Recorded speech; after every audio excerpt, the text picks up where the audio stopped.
Welcome everyone to another episode of Pop Rant Radio, the podcast where two pop culture junkies discuss popular and sometimes not so popular culture. My name is Moss, I'm one of your hosts, and with me as always is my good friend and co-host, Eric.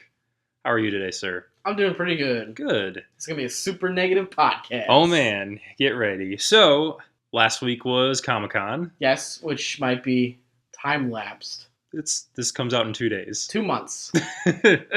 Comic-Con was 2 months ago. Comic-Con just happened, and we got a bunch of trailers for new movies all about movies and TV shows and posters and Funko Pops and Funko Pops is what it's all about. And loot crates. You know what I want? What? I want a Skeletor Funko Pop. I still don't have one of those. I think there is one, isn't there? There is. I need to track it down. It's probably out of print. That's fine. I'll pay good money. You might have to. Those get ridiculous. So today we're going to talk about the new trailers and, in a broader sense, the film universe of DC. Detective Comics. Not WB, because that would include King Kong. We're going to talk Justice League trailer, Wonder Woman trailer, Suicide Squad trailer, and kind of where this film universe is going. Where it's at currently. Yeah, we've already had Man of Steel and Batman vs. Superman, which we already did an episode on, but we'll kind of retouch on a couple things. Did we talk about Man of Steel? No, we did Batman v Superman. You said both. No, I said Man of Steel. Yeah, we haven't done Man of Steel. And Batman v Superman, which we already did an episode. It's like okay. Parentheses. You got to write that out for me. Okay, I'll put it on the chalkboard right next to the slash the days next to we haven't talked about David Fincher, which I don't know if that counts or not. That does count. Now. Okay, fair enough. We'll erase that. So just to kind of open it up, what general thoughts would any particular order you want to do this in? I thought we could do Suicide Squad since it's the most recent. Okay. And then probably Wonder Woman and then Justice League. Okay, cool. So we'll start with Suicide Squad. So I don't really care about this movie. No, I don't either. So there's been, I think, 3 trailers now. Yeah, two or 3. There's probably been about 7. I think, 3. I think like main trailers they released. 3 main, and then they did like a whole bunch of TV spots, like for each person. So I'm curious to see what Jared Leto does with Joker. I'm not. I think everyone is. Nope. Besides you. Yep. Clearly, who just said so right now. It's gonna be bad. I'm interested to see what it is. Like, I'm not super excited about it. I just honestly I couldn't really care less about this movie. I said this when I first saw the dumb picture that they lied about, where they were like, "That's not what he looks like, guys. Don't worry." And then it turned out to be what he looks like, guys. Do worry. Yeah, trailers are just trailers, but especially the latest trailer, which we just watched a few minutes ago. Yes. The trailer that was released from Comic-Con. You and I were watching it, and you were like, "This is a really long trailer." It's like 3.5 minutes. Yeah, and you mentioned it goes through like 3 or 4 different songs. Yeah, which in turn is like 3 or 4 different vibes. Yes. Like the first one's kind of like weird and kooky. Yeah, the second one's like, this is really fun, and the third one's like a rap. Yeah, the tone of the trailer is all over the place. Right, so it's like, I don't give a shit. Like, this looks like crap. Yeah, and it basically boils down to like, I don't know, it's. I'm not excited about this movie. Yeah, so my biggest problems with it are, 1, the Joker looks like a member of the Jokers from Batman Beyond. Yeah. Or he looks like someone from my high school who used to go to Hot Topic and buy skinny jeans and Heath Ledger shirts back when Dark Knight came out. Yeah, kind of like the Halloween costume of a Joker. Right, like the look at me, I'm weird. Harley Quinn is a sex object in this film, 100%. Sure. She's wearing like a bikini bottom. Yeah, those shorts are really skimpy. It's terrible. This is the first Harley Quinn we're getting, and I don't even like the character. Yeah, and I mean the characters, even in the comics, has always kind of been sexualized. Like, that's just the history of her character. But not taken to the nth degree. Yeah, but she's always wearing clothing, at least. So, whatever. Yeah, that's what they're going to do. It's Margot Robbie, like... Will Smith is terrible as Deadshot. Yeah. And he wants to be a hero. Right, and I'm not super familiar with Deadshot. Like, I'm aware of the character. I'm very familiar with Garfield. Okay, very good. Garfield Lynch, I think is his name. But in this movie, I think they need to... Because Will Smith is kind of like Denzel Washington in a lot of his movies. I think that's Firefly. Where they always... He always has to play it safe. Yeah. Like, he can't be too bad of a guy. Right. He tends to float towards protagonist even when he's supposed to be. And I like Will Smith and I like Denzel Washington, but they always, with the exception of, like, I guess Training Day for Denzel. Gangster. But even then, he's still a bad guy, but he's a good guy. He's like the criminal with a heart. Right, exactly. He's never evil. He never has he's always a cool guy. He kills Idris Elba. And yeah, he very much does. Yes, Spoiler alert for American Gangster. But in this movie, it just looks like Will Smith. I think it was the first trailer, maybe the second one, where he's a dad and he has a family. Right. And it's just like, again, they're playing it safe. So Garfield Lynns is actually is not Deadshot. That's Firefly. Floyd Lawton is Deadshot. Close. They both suck, and they're both C-list villains. They both have names. They both were played by Will Smith. Yes, of course. Yeah, the classic. Everyone knows. You can look that up on the internet. Wild Wild West. Completed scene. So yeah, I couldn't really care about this movie, but I guess I'll see it. The other weird thing about that movie is they really aren't hiding the fact that Slipknot is going to be the guy that's killed immediately. Right. He is in maybe 3 scenes in the trailer, and they've shown the same 3 scenes every time. And anytime there's a group shot of them, he's not there anymore. Right. Or scenes in the bar, or scenes where they're joking with each other. They have to cut a trailer, I guess. It's the way it is. He clearly leaves at some point and gets killed. Yeah. So that's going to happen. So the next trailer is Wonder Woman. And I'm... See, I didn't see that one. Was that the one with Chris Evans and Hugo? Hugo. Yeah, Hugo. The kid from Hugo. I'm going to say the wrong one. Martin Scorsese. Hugo Weaving. L. Ron Hubbard. Yes, L. Ron. Is that one? Yes. Okay, it is cool. Captain America. But I will say, I know we have a differing opinion on this. Yes.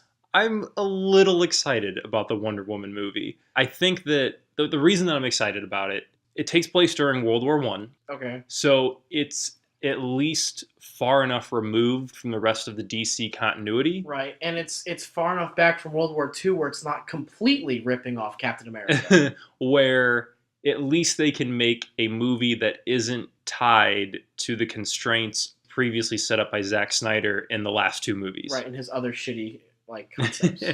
I don't think it looks amazing, but I think it looks decent. It looks like it's going to tell a story. There's actually some color in this trailer. Yeah. As far as there's for the first 5, it looks like when they're in Asgard, there's gonna be color, but whenever she gets back to America, it immediately goes back to being everything's dark gray and blue. All the scenes that were. By the way, I know it's Themyscira. Don't correct us.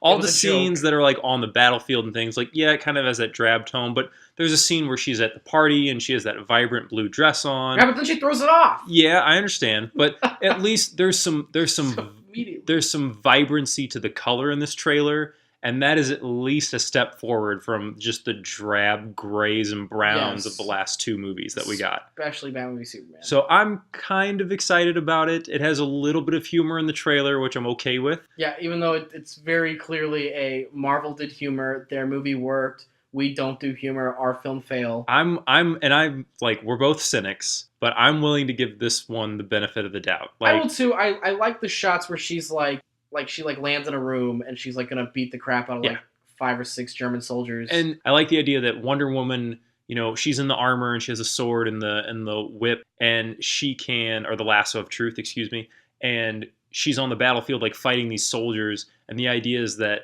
this is so long ago. Obviously, there was no social media or people recording things, or right. So people, there would be no evidence of her except doing for these. Photo that would be a central plot in a future film.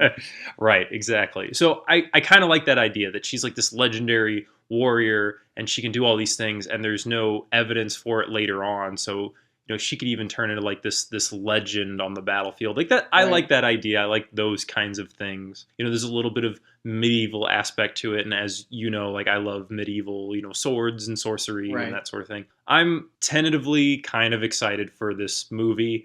Of course, the trailer is ruined by the guitar riff at the end of the trailer, which sounds like it's from Batman Beyond. Yeah, which is 1,000% out of place in comparison to the tone of the trailer. It's totally legit. It's a song. It does not work for Wonder Woman. It's fun because it's so ridiculous, but it would be like if the trailer for Saving Private Ryan, and then in the Metallica's 4 Horsemen comes on. Right, in the closing seconds of the trailer, this is ridiculous. It's just horrible. Again, I know you have a different opinion. Yes, I do, and here we go on it. A big thing I have a problem with Wonder Woman, I've had since they cast Gal Gadot as Wonder Woman, because Zack Snyder is a man-child and Yes. clearly cast Gal Gadot based on appearance and not anything else. To be fair, we haven't seen much of her. Like, she didn't get a lot to do in Batman v Superman. Right, but, and no offense to her, I know I believe she's from Israel. I think she's like born there, raised there, and then has started acting.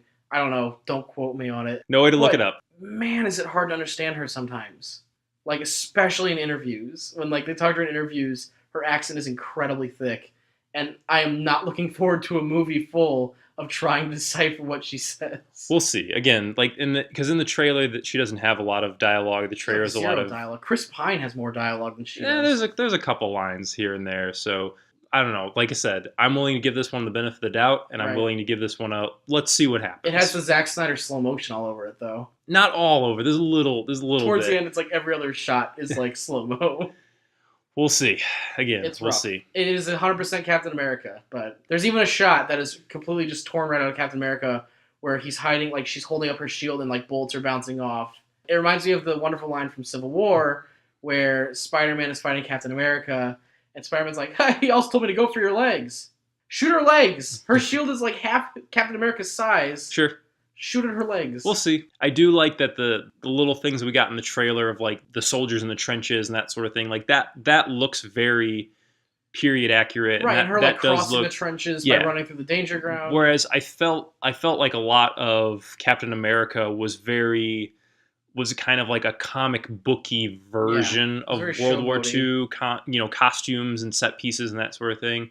Whereas I think this looks a little bit more grounded. That's kind of what I wanted the original Captain America to be, because you and I both weren't fans of the Captain America First Avenger movie. The big thing is that he doesn't fight Nazis. He fights like Hydra soldiers in like armored suits. Well, we'll talk about that movie someday because I have a lot to say about it. But anyway, like I said, Tommy Lee Jones gets to eat a steak. Long story short, I'm willing to give this one the benefit of the doubt. I'm kind of excited to see it. I will too, and I'm hoping Gal Gadot takes it and kind of runs with it. But to compare it back to Marvel again, look at the reaction that people had to Gal Gadot becoming Wonder Woman, that people had to Brie Larson being named Captain Marvel. Which, that got announced as well. And that was huge. Yes. Brie Larson is now an Oscar winner. She was amazing in Room. Like, she's a very mature, talented actress. Gal Gadot was in Fast and Furious. It's too bad that I just am finding it really hard to care about superhero movies from here on out.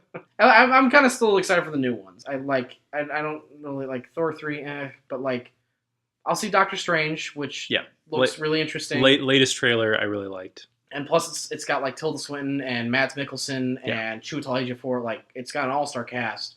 I'll still probably see Captain Marvel as well, just because it's something new. Sure. Absolutely. I'm going to see all of them. I don't know why I'm talking like I'm not. So the third trailer, which was a shocker for a lot of people, the Justice League trailer. Yes, which the logo looks like it belongs in a shoe. It does look very Converse All-Star. Yeah. That's a good point. So this trailer opens up with the opening riff of Icky Thump from the White Stripes. As overly bearded Batman confronts overly bearded Aquaman. Jason Momoa. Yep. So, also known as the Cow. Man, like, this movie this trailer got a lot of praise. Like, right out the gates, it was like everyone was talking about it. It fixes it. It's so great. Blah blah blah. And it doesn't. This trailer, one, it's just a trailer. It can't fix a franchise. But two, it looks like it's either trying too hard with its comedy or trying too hard with its lightheartedness. A lot of jokes. A lot of jokes in this trailer. Like, none of them land. I think the pace of this trailer is kind of awkward. And again, it's just the trailer, but the pace of the trailer is kind of weird. Like, there's a few, like when we see Bruce Wayne meet Barry Allen, I felt like there was a couple of like pauses that were a little too long and awkward. Right, where it was clearly a pause for laughter. Yeah, the trailer feels longer than it actually is. Right.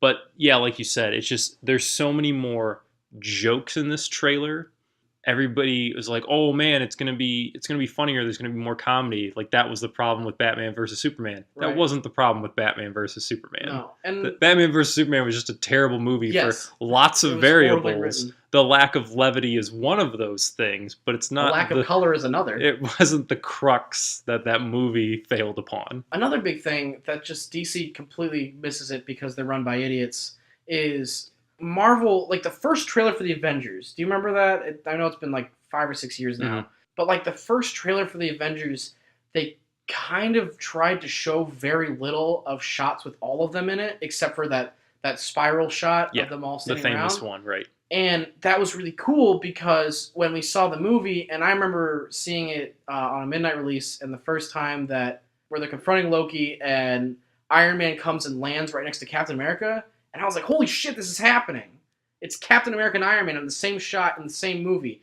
This trailer completely misses that point and ruins that reveal by just constantly showing shots with them together in it. It would have been strong if they did the Marvel way, if they would have done like Batman v Superman, Flash, Wonder Woman, Justice League. This is just a failed idea, like from the get-go. Sure, I mean, again, obviously they've been playing catch-up for the last couple of years with Marvel. I just, like, the trailer didn't excite me in any way. You know, we have the whatever the box is, whatever that cube is called, the mother box. Okay, it's like being buried underground by like guys in medieval armor or something. Even though it looks like a Renaissance fair armor. Yeah, and I'm sure they'll get to that point, but it's like that's really awkward, kind of inserted in the middle of the trailer, and it's like what's going on there? Plus, if you haven't seen the extended edition of Batman v Superman, which I have not, and I never will. I have, and it fixes nothing. And I'm sorry. The mother boxes are not talked about in the regular version as much as they are in the extended version. We don't get the shot of who's Darkseid's cousin, brother-in-law? Steppenwolf. Uncle Joey. Uncle Steppenwolf Joey is the villain, and we see him in the extended edition with mother boxes. That's all, like, we have no idea what mother boxes are. Right, and just obviously, you know, this movie's a sequel to Man of Steel and Batman v Superman, which are just gigantic messes of films. Yep. So I don't know, this trailer, like I said, it opens up with a thump by White Stripes. Which is incredibly misused. And it just doesn't feel, to me, ultimately what these movies and this trailer has shown me is that, and I've said this before, but DC, the people responsible for making these movies, they just have no idea what they want to accomplish. Right. They just want the success that Marvel has now. They don't have an end game. They don't have an idea of where the franchise is ultimately going. I mean, you fucking killed Superman at the end of the second movie that he was in, right, and you didn't give him a personality throughout 4 hours of screen time. And you're already showing him in promotional material for Justice League. Right. It's just, it doesn't have any weight behind it. We don't give a shit. And this, I don't know. I was not impressed by this trailer, ultimately. I know I really haven't said anything about this trailer that's like constructive or critical. It's just, I wasn't feeling it, man. No. I was not feeling it. You ready for nitpicky crap? Sure, fire away. Nitpick thing number 1. Cyborg looks like shit. Why is his suit CG? It looks terrible. I think he looks fine, but that's me. Nitpick number 2. How can Barry Allen tap into the Speed Force without moving? That I also don't care about. Also stupid. Nitpick number 3. Nitpick number 3, which is the largest nitpick of all the nitpicks. That scene with Bruce Wayne in Barry Allen's apartment is an entire ripoff of the Civil War scene with Tony Stark in Tom Holland's Peter Parker's apartment. No, it's not exactly the same. It's not exactly, but it's just so, it's so reminiscent. Sure. Like, you could have told me that it was written by the same dude, and I totally believe it. And it's conceivable that was filmed prior to the... Prior to seeing it, absolutely. Yeah. But at the same time, it feels exactly the same. It feels like, well, we've already seen this. Like, it's I'm the rich billionaire who has no powers talking to the young guy who's trying to hide the fact that he's a superhero, trying to recruit him. And so nitpick number 4, this is where I thought you were going. That Flash costume looks like garbage. It does. Grant Gustin's costume from the TV show looks exceedingly better. It just looks like, this is an obscure reference, it looks like the guys in Highlander 2 who come back in time to kill, or who go they don't go back in time. That Highlander 2 is a stupid movie. They go to the future, quote unquote, to Earth from the planet Zeist. Basically, they look like they jumped in a giant bathtub full of glue, and then they jumped into a giant dumpster, and then just came out wearing whatever stuck to them. That's what that Flash costume looks like. It just looks like shit piled on top of shit. Their explanation for it is that that's what it's supposed to look like.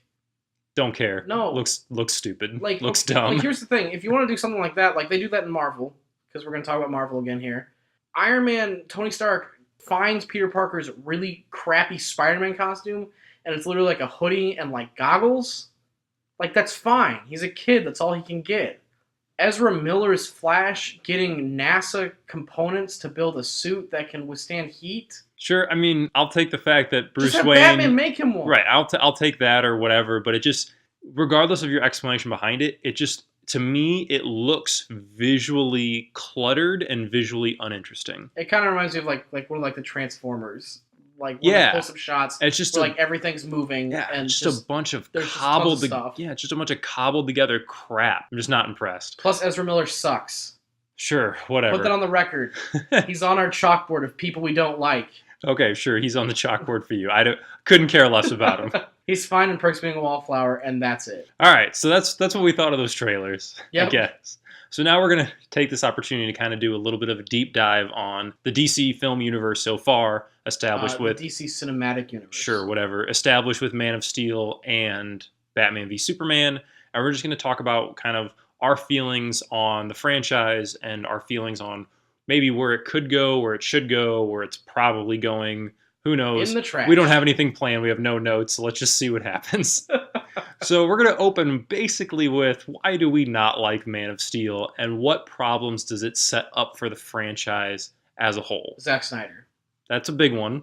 That's it. That's the problem. Right. So, and we talked about this before. Oh, and David S. Goyer.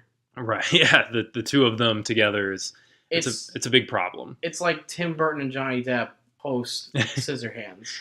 So there's a lot of problems with Man of Steel, and Man of Steel is one of those really divisive movies. Some people really like it.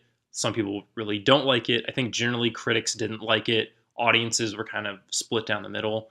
And enormously hardcore Superman fans were more on the positive. And we've talked about this before, where whenever you're going to adapt something, when you're going to adapt Superman from a medium like comic books or even from a medium like other movies or kind of whatever interpretation you want to take on the character, it's okay to change things. Right. It's okay to kind of meld things in a certain way to fit the medium that you're going to produce.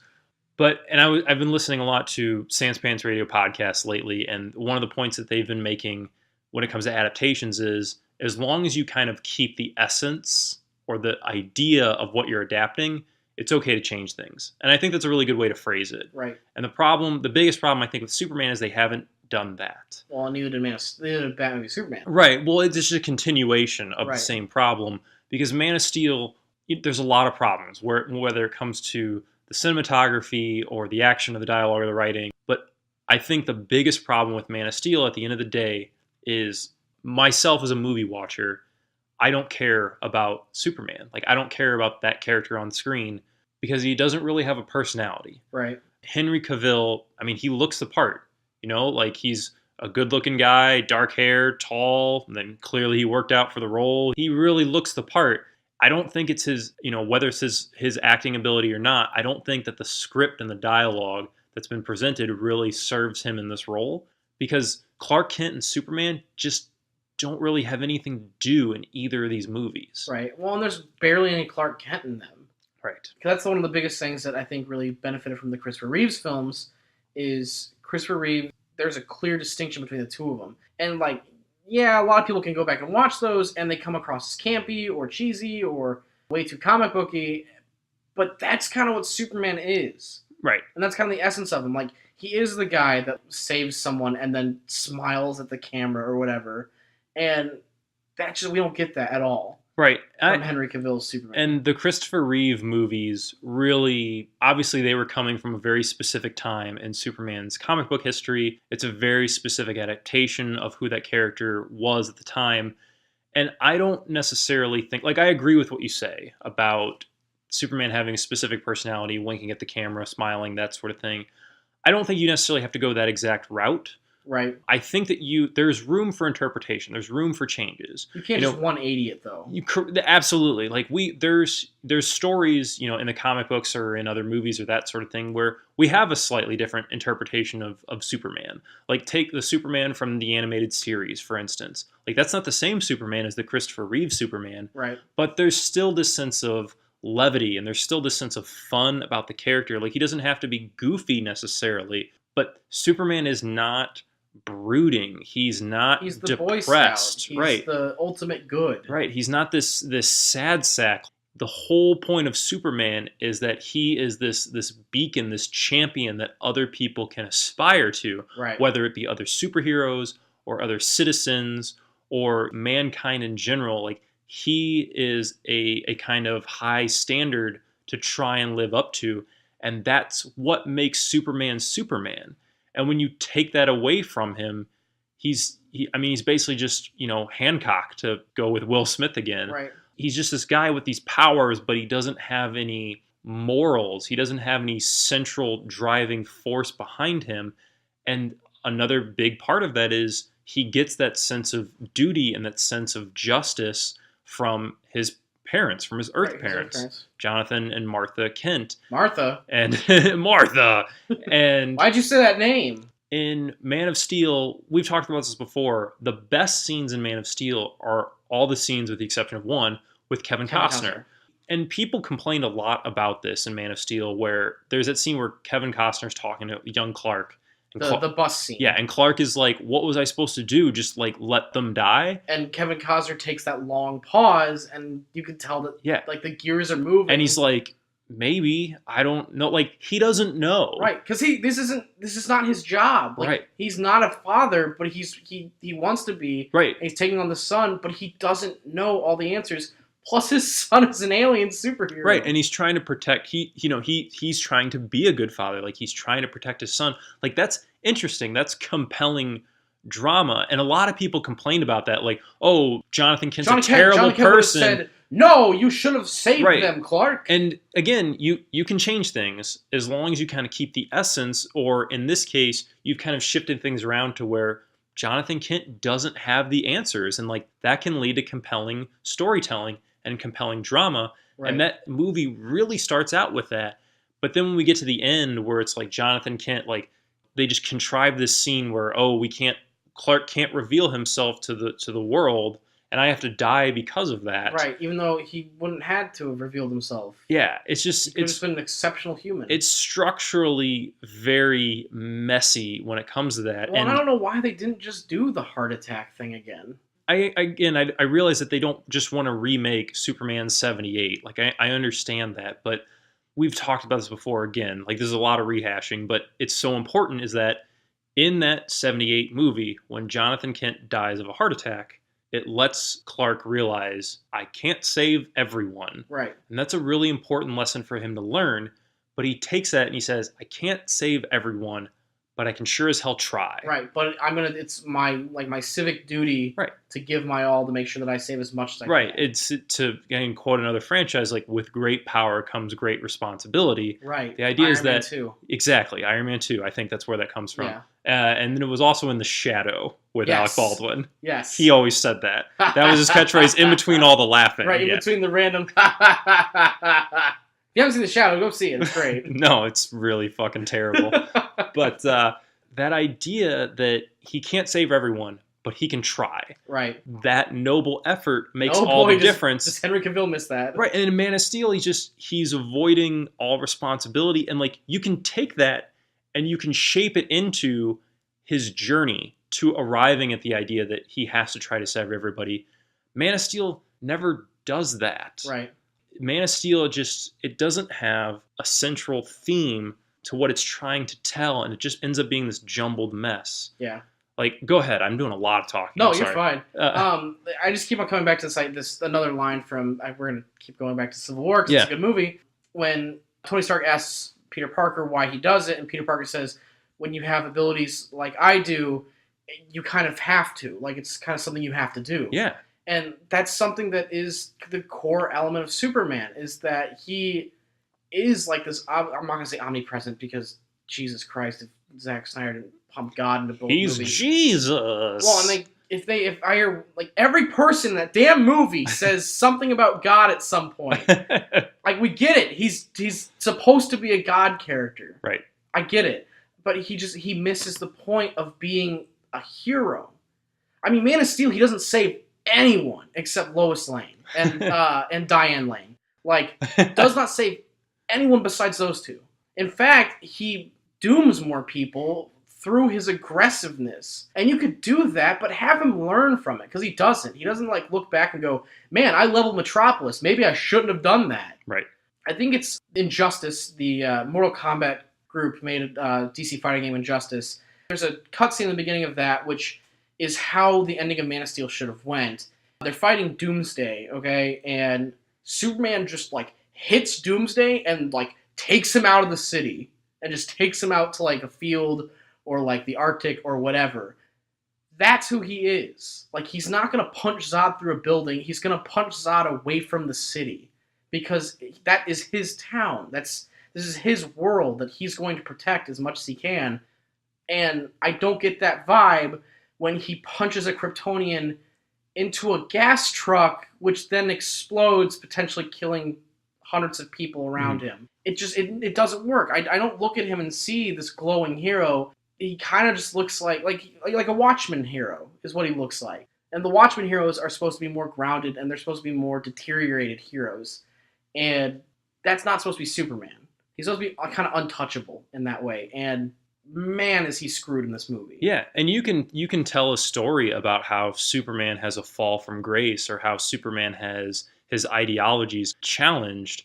But Superman versus the Elite. Yeah, Superman versus the Elite. Elite. That's a great story for him realizing who he is. I think one of the most famous examples from the comics is Kingdom Come, where all the people that are really close to Superman are killed, and then the criminal who happens to be the Joker, spoilers for Kingdom Come, the Joker kills Lois Lane and Perry White and Jimmy Olsen and a bunch of other people at the Daily Planet, and then another hero kills the Joker, and Superman leaves because he finally realizes all of the ideals that I stand for, like justice and, truth in the American way. Yeah, all that good stuff. Like, people don't care about that, so he abandons the world because everything that he's fought for is seemingly not lived up to, or like nobody really champions those ideals anymore.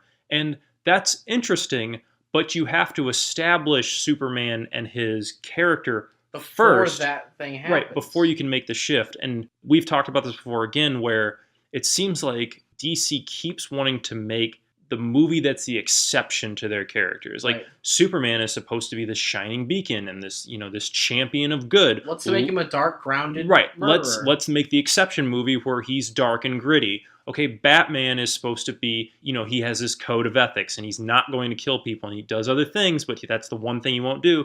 Let's make the movie where he shoots people with guns, and just make the movie that establishes who your characters are. You can create drama and you can create compelling storytelling by changing things down the line, but you haven't earned anything yet. Right. The reason The Dark Knight Returns works, and the reason that Kingdom Come works, is that those books are deconstructing 75 years worth of comic book history. Right. In Man of Steel and Batman v Superman, there's nothing established to deconstruct. You cannot deconstruct characters and deconstruct a world that you haven't established in the first place. And it seems like that's what Zack Snyder is ultimately trying to do, is deconstruct what's not there. And that's to kind of transition into BVS, with them not giving us this beacon Superman, this ultimate good Superman, it weakens the quality of their Batman.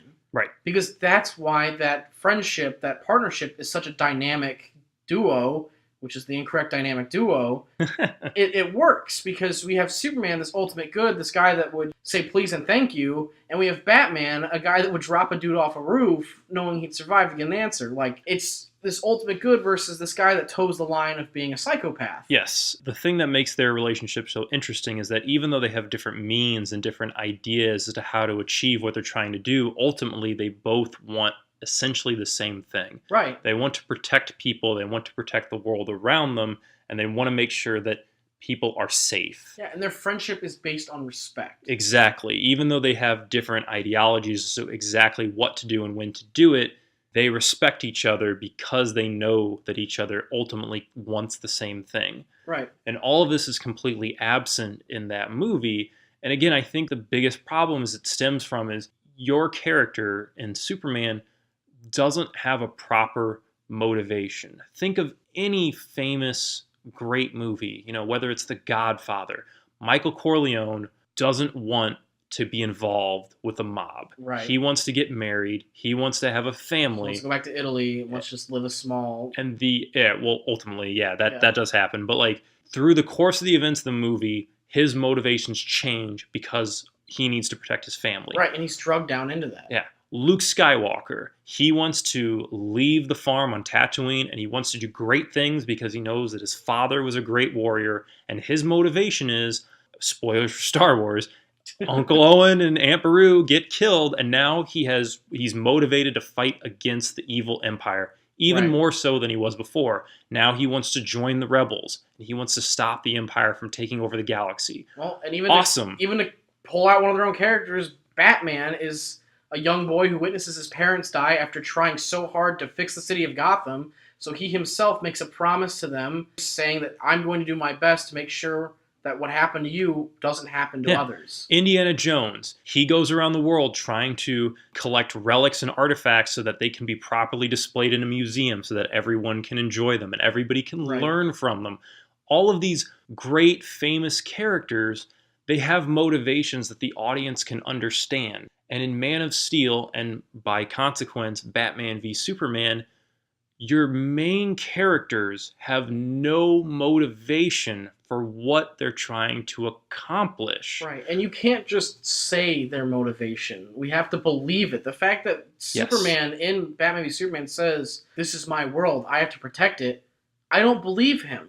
Because he's shown no care for this world. He's shown nothing but dedication to Lois. And, he does, one or two things throughout the movie where he saves other people, but exactly. We don't see him saving people. Right. Everything that is shown in the movie, whether it's buildings falling down in Metropolis, or whether it's the situation in the Middle East or whatever in the very beginning of Batman v Superman. Africa, sure. Everything that we see is in direct contrast to what we're being told, and that throws the viewing audience off balance. We don't understand what Batman is trying to do in Batman v Superman for the first 45 minutes of the movie. Right. We never understand what Superman's trying to do. At the 45-minute mark, Batman explains to Alfred, hey, I'm looking for this ship because it's carrying kryptonite because I want to stop Superman because of terrible bullshit reasons that are contrived, but whatever.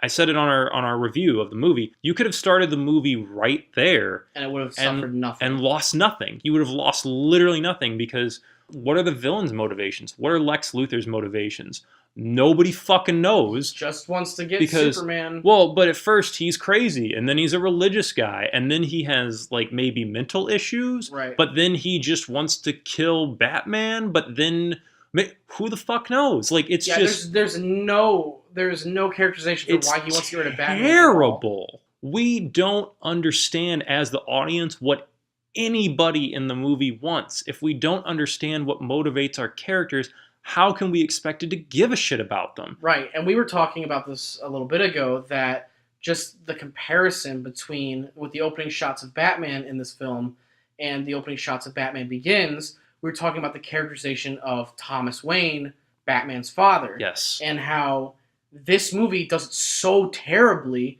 that we don't care when his parents die. His parents could be any other people in the world, and it wouldn't change anything. In Batman Begins, we get characterization for Thomas Wayne as this man that wants to help the city. He's building this railroad that's going to help bring the working class into the heart of Gotham, and he's going to bring the economy up, and he's going to bring Gotham back to its shining days. And he's robbed from the city, and it's terrible when he's killed.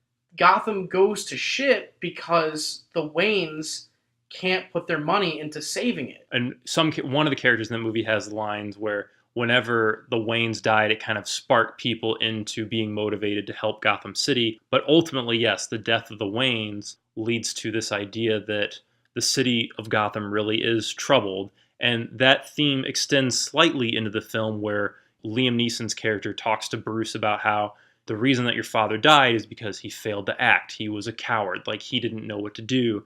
And Right. Batman's like, well, I've had all this training. And he's like, well, even if you didn't, would that stop you? And that theme of parenthood carries over into the film, but it's not the central crux of the drama. Like, Right. ultimately, the fate of Thomas and Martha Wayne in Batman Begins, even though it's an important detail as to who Bruce Wayne as a character is, it doesn't ultimately factor into the central drama of the climax of the movie. Conversely, Batman v Superman gives the two parent characters virtually no dialogue or screen time. Right.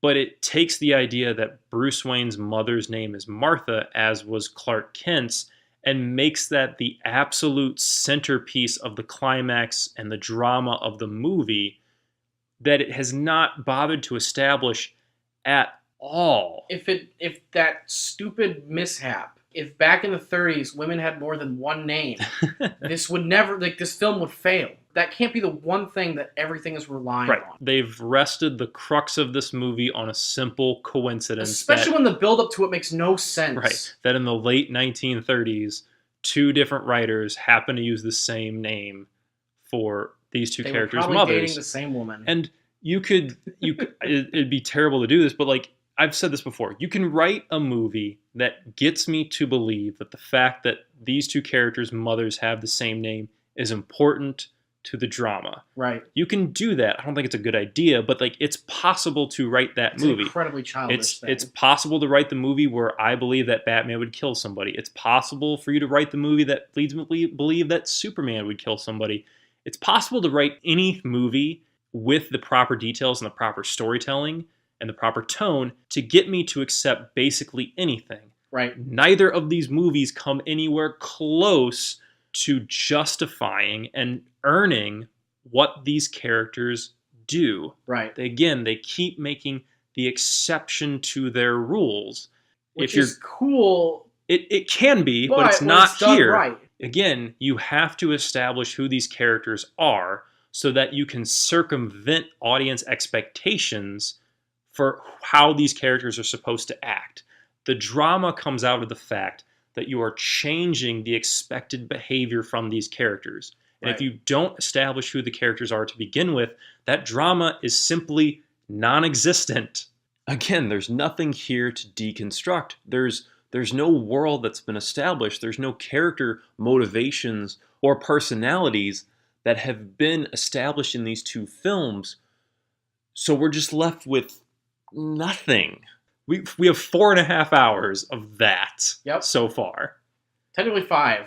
Sure, because Because of that extended extended issue. shit that I'll never ever watch. And just like the biggest thing that like drove me nuts is that this movie's clearly ripping off stuff from Dark Knight Returns, the famous It's a comic book.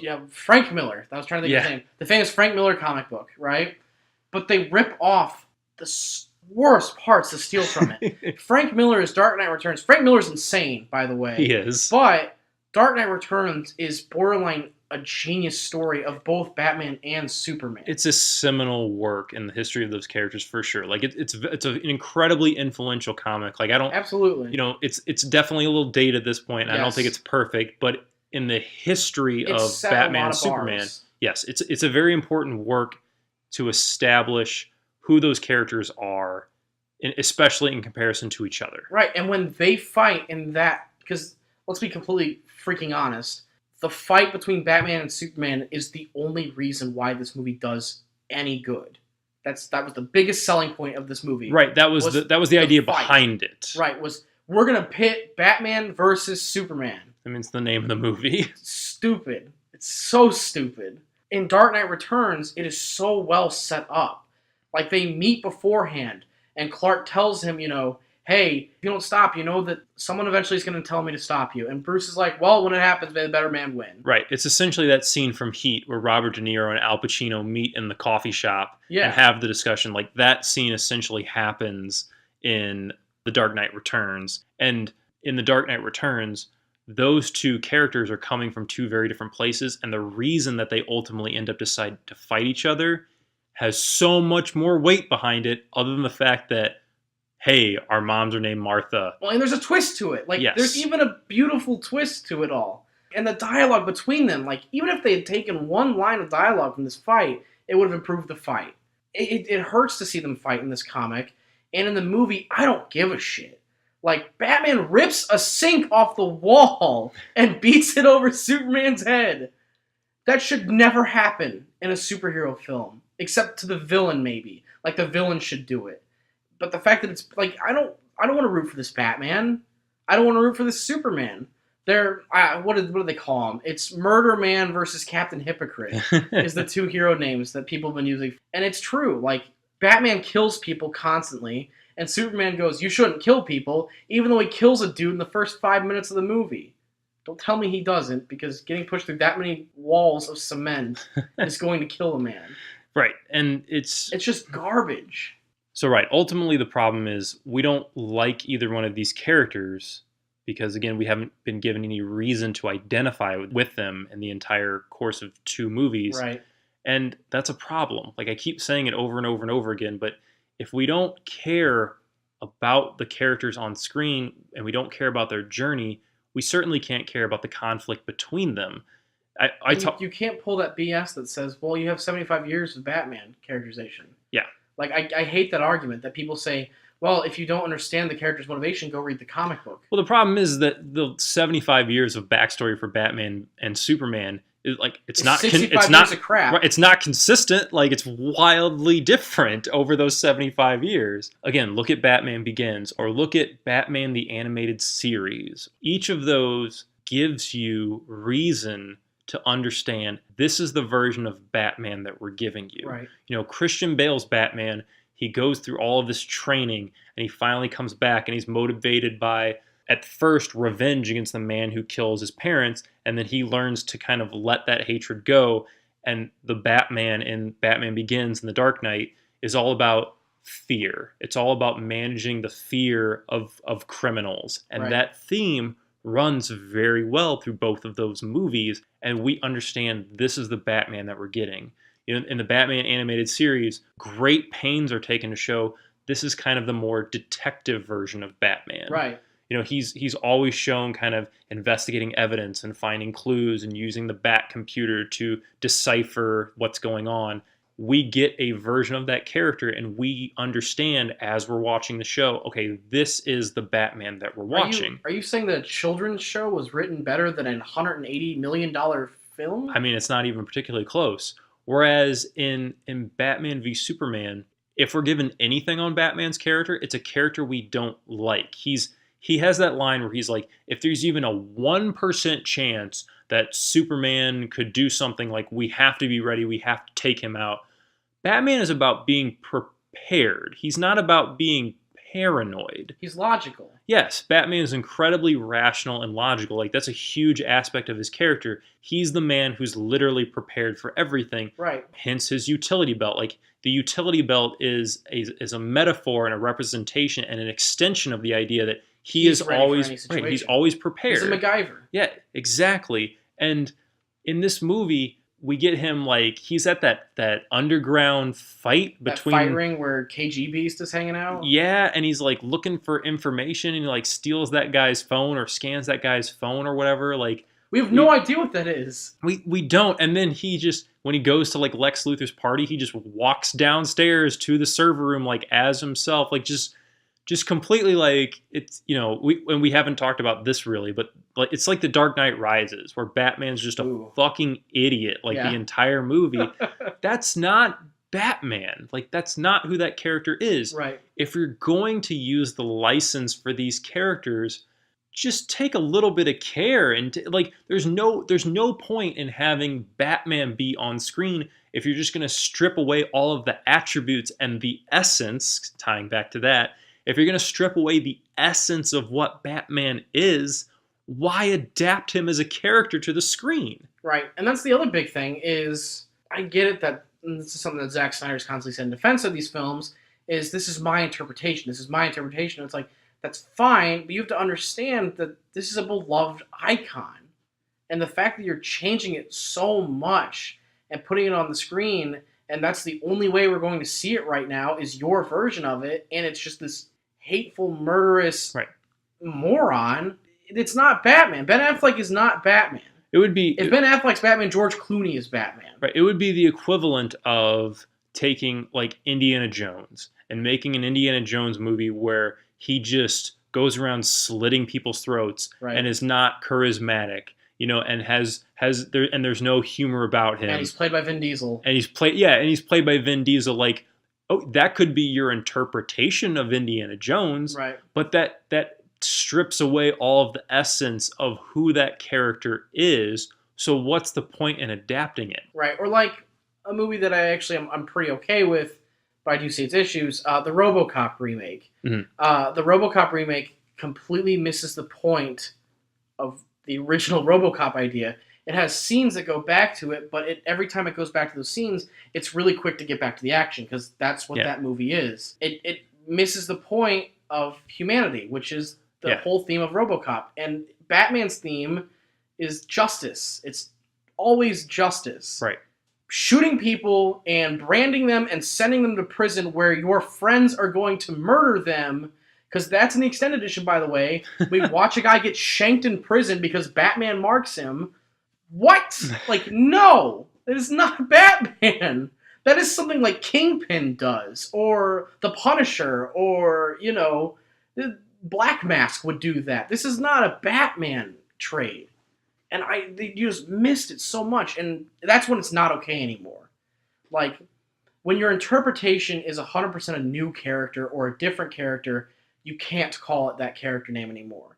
You can't have Superman in a black suit, like, stabbing people. It just doesn't work. So you can't have Batman looking like an idiot by, like, hanging on a wall and, like, shooting people and flipping cars on other cars.